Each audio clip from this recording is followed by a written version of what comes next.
మరొక breaking news చూస్తున్న మాజీ ఎమ్మెల్యే ఆళ్ల రామకృష్ణారెడ్డికి ఏసీబీ అధికారులు నోటీసులు అందజేశారు.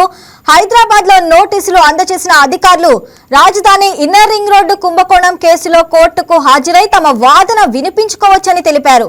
ఈ నెల 20న విజయవాడలోని ఏసీబీ కోర్టుకు హాజరు కావాలని అధికారులు నోటీసులో పేర్కొన్నారు. Amaravati inner ring road alignment assigned భూముల వ్యవహారంలో ఆళ్ల రామకృష్ణారెడ్డి గత ప్రభుత్వ హయాంలో చేసిన ఫిర్యాదులపై సరైన సాక్ష్యాధారాలు లేవని ఏపీ సిఐడి ప్రాథమిక నిర్ధారణకు వచ్చింది. ఈ కేసును మూసివేసేందుకు కోర్టులో పిటిషన్ దాఖలు చేసింది. ఈ సందర్భంగా కోర్టుకు హాజరై వాదనలు వినిపించాలని సిఐడి నోటీసులు అందజేసింది.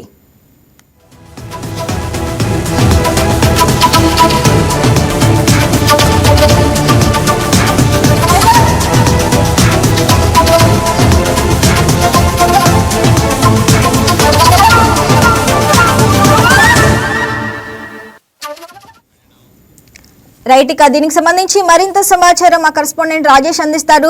రాజేష్, చెప్పండి, ఇక మాజీ ఎమ్మెల్యే ఆళ్ల రామకృష్ణారెడ్డికి అయితే ఏసీబీ అధికారులు అయితే నోటీసులు జారీ చేశారు కదా, దాని గురించి అప్డేట్స్ ఏంటి?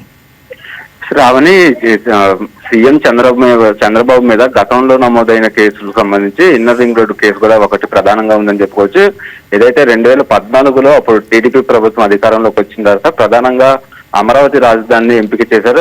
అందులో భాగంగా డెవలప్మెంట్ లో భాగంగా ఇన్నర్ రింగ్ రోడ్డుకు సంబంధించి కూడా దాదాపు 30,000 ఎకరాలకు సంబంధించి ఒక ల్యాండ్ ను కూడా అప్పుడు ప్రభుత్వం అయితే తీసుకుందని చెప్పుకోవచ్చు. అయితే ఈ ఇన్నర్ రింగ్ రోడ్డుకు సంబంధించి 2019 వైఎస్ఆర్ కాంగ్రెస్ పార్టీ అధికారంలోకి వచ్చిన తర్వాత దీని మీద అప్పటి మంగళగిరి ఎమ్మెల్యే ఆళ్ల రామకృష్ణారెడ్డి కూడా కంప్లైంట్ అయితే ఇచ్చారు. చంద్రబాబుకు సంబంధించి వైసీపీ ప్రభుత్వంలో నమోదైన 5 కేసుల్లో ఇన్నర్ రింగ్ రోడ్డుకు సంబంధించి కూడా ఒక కేసుని ప్రధానంగా చెప్పుకోవచ్చు. ఏదైతే ఇన్నర్ రింగ్ రోడ్డుకు సంబంధించి రాజధాని పరిధిలో దాదాపు 160 కిలోమీటర్ల పరిధిలో కూడా ఇది ఇన్నర్ రింగ్ రోడ్డు ప్లాన్ చేశారు. అయితే దీనికి సంబంధించి పూర్తిగా టీడీపీ ప్రభుత్వం గతంలో అక్రమాలకు పాల్పడింది అంటూ కూడా అటు అప్పటి ఎమ్మెల్యే ఆర్కే కూడా కంప్లైంట్ చేశారు. ఎందుకంటే ప్రధానంగా చంద్రబాబుకు సంబంధించి ఇన్నర్ రింగ్ రోడ్డు ఎక్కడైతే వస్తుందో ఆ ఇన్నర్ రింగ్ రోడ్ లో కొంతమంది బినామీల చేత కొన్ని ల్యాండ్స్ కొన్నారు. అలాగే చంద్రబాబుకు సంబంధించిన హెరిటేజ్ సంస్థ కోసం కూడా ఇన్నర్ రింగ్ రోడ్డు ప్లానింగ్ కూడా మార్చారు అంటూ కూడా గతంలో ఆర్కే దీనికి సంబంధించి కేసు పెట్టారు. కేసు పెట్టిన తర్వాత దీని మీద విచారణకు సంబంధించి అటు చంద్రబాబుకు కూడా గతంలో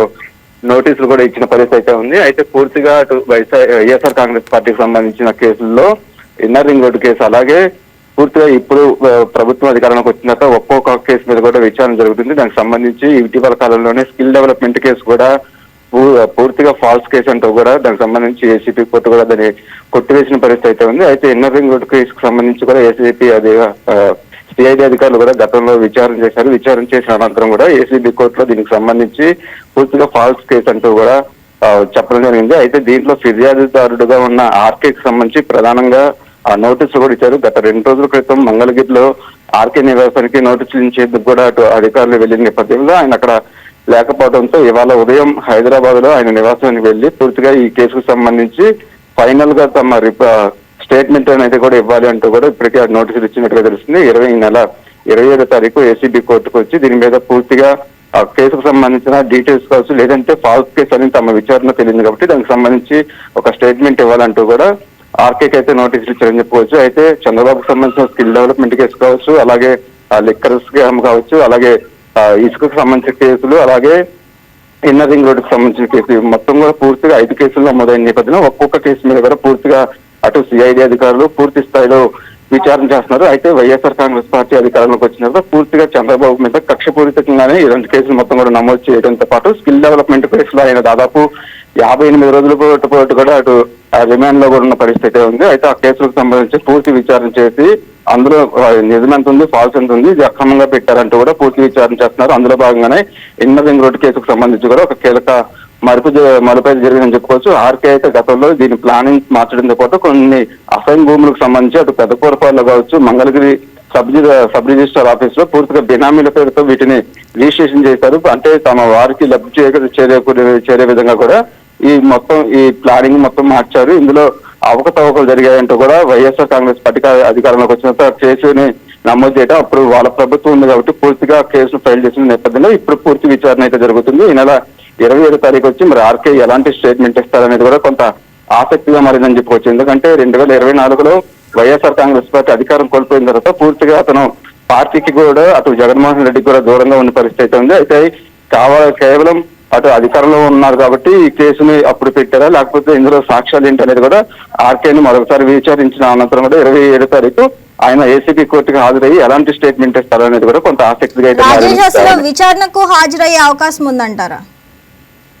ఖచ్చితంగా విచారణకు అయితే హాజరయ్యే అవకాశం ఉందని చెప్పుకోవచ్చు. ఎందుకంటే ఈ కేసుకు సంబంధించి ఇప్పటికే రెండోసారి కూడా నోటీసులు ఇచ్చారు. ఈసారి మాత్రం ఖచ్చితంగా అతను విచారణకు హాజరవ్వకపోతే ఇది ఫాల్స్ కేసు కింద ఇప్పటికే అటు సిఐడి అధికారులు కూడా తేల్చారు కాబట్టి దాని మీద ఏసీబీ కోర్టులో కూడా ఫైనల్ సంబంధించిన పిటిషన్ కూడా వేస్తారు. ఆయన వచ్చి దీని మీద వివరణ ఇస్తారా లేదా అనేది, వివరణ ఇస్తే దానికి సంబంధించి మరికొంత ఫాలోఅప్ అయితే ఉంటుంది. వివరణ ఇవ్వకపోయినా సరే ఇది ఆల్రెడీ ఫాల్స్ కేసు అనేది వాళ్ళ విచారణ తెలియదు కాబట్టి దీని మీద పూర్తిగా కేసును కూడా డిస్మిస్ చేసే అవకాశం ఉంది. అయితే ఆర్కే కూడా ప్రస్తుతానికి సంబంధించి కొంత పాలిటిక్స్ కి అలాగే ప్రస్తుతం రాజకీయాలకు దూరంగా ఉంటున్నారు కాబట్టి కేసులకు సంబంధించి పూర్తి ఆధారాలు అనేది తనకు ఇస్తారా లేదా అనేది కూడా కొంత ఆసక్తిగా మారింది. అయితే ఆయన కూడా ఈ కేసుకు సంబంధించి ఎలాంటి ఆధారాలు ఇస్తారు ఏంటి అనేది కూడా కొంత ఆసక్తిగా మారింది. 27వ తారీఖు మాత్రం ఖచ్చితంగా హాజరయ్యి స్టేట్మెంట్ అనేది ఇవ్వాలంటూ కూడా అటు ఏసీబీ అధికారులు కూడా ఇప్పటికే నోటీసులు ఇచ్చిన నేపథ్యంలో ఆర్కే ఎలాంటి నిర్ణయం తీసుకుంటాడో అసలు విచారణకు వచ్చి హాజరవుతారా లేదనేది ఆసక్తిగా మారింది. ఆయన హాజరవ్వకపోతే మాత్రం డిస్మిస్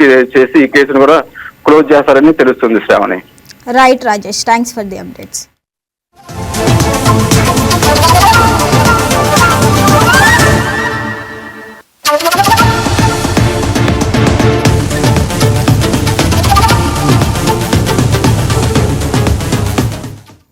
ఈ వీడియో మీకు నచ్చినట్లయితే లైక్ చేయండి, షేర్ చేయండి, మా ఛానల్ కి సబ్స్క్రైబ్ చేయండి.